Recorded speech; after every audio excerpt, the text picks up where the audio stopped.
Welcome to the Glytamins audio presentation. In the next 20 minutes, you will learn what gallstones are, what kinds of problems they can cause, and what you can do to get rid of them. Gallstones are nothing more than coagulated bile. Bile is the green alkaline liquid produced by the liver, which, among other things, helps us digest our food. The liver produces about a liter of bile a day and stores it in a muscular sac called the gallbladder. The gallbladder then squirts this bile down a tube called the common bile duct into the small intestines to mix with the food that comes from the stomach. Well, that's what's supposed to happen. Unfortunately, with nutritional deficiencies and exposure to certain toxins, bile can thicken and form what is known as biliary sludge. When this biliary sludge forms, it makes it very hard for the gallbladder to get the bile into the small intestines. It's like trying to squeeze glue through a straw. It is out of this biliary sludge that gallstones are formed.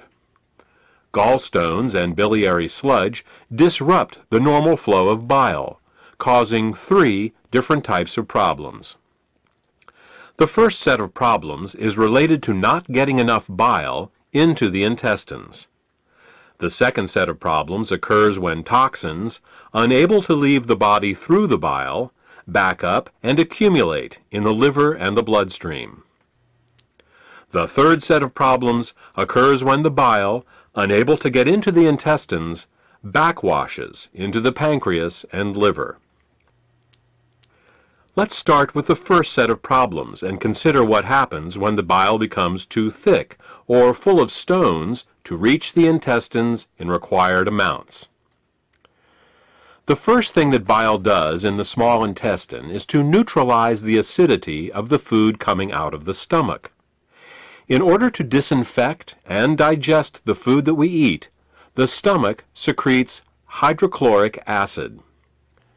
Did you ever wonder why the stomach doesn't digest itself?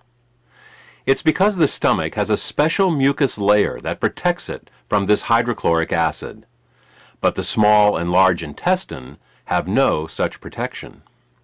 Instead, they rely on bile.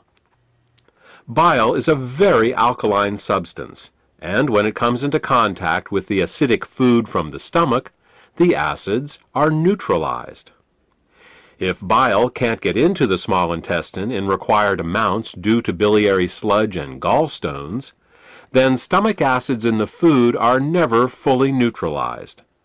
They can cause acid burns along the entire length of the small and large intestines, all 30+ feet of them.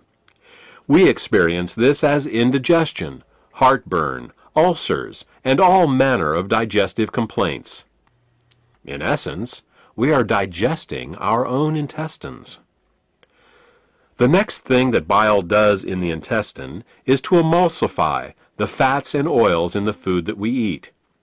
Emulsification is the process by which fats and oils are made water-soluble. To understand emulsification, think of soap. It's next to impossible to rinse grease off a dish with just plain water. But if you put a drop of soap on the dish, the grease washes right off. That's because soap is an emulsifier. It's what allows fats and oils to mix with water. Bile is the body's natural emulsifier, and it is what allows us to digest the fats and oils we eat.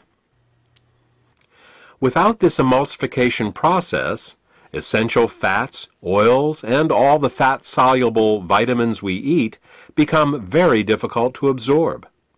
Without adequate bile in the intestines, a person can end up suffering from malnutrition, regardless of the quality and/or quantity of the food that they eat. If eating fats and oils gives you indigestion, or if you have difficulty with food absorption, it could be due to biliary sludge or gallstones. The next thing that bile does in the intestines is to stimulate Peristalsis. Peristalsis is the rhythmic, wave-like motion of the intestinal muscles that moves the food through our digestive tract. If you don't get enough bile into your intestines, you're bound to be constipated, no matter how much fiber you eat. Some people have the misfortune of experiencing alternating constipation and diarrhea. This can be a very confusing experience, but the cause can be quite simple. Without sufficient bile, the hydrochloric acid-rich, partially digested food just sits in the intestines with no peristalsis. Thus, a person becomes constipated, but at the same time his or her intestines are being burned. When enough acids build up and the intestines can't take it anymore, they purge themselves with a bout of diarrhea. Then, with the acids evacuated, the process starts all over again. If you are experiencing problems with constipation, diarrhea, or both, biliary sludge and gallstones could be the cause.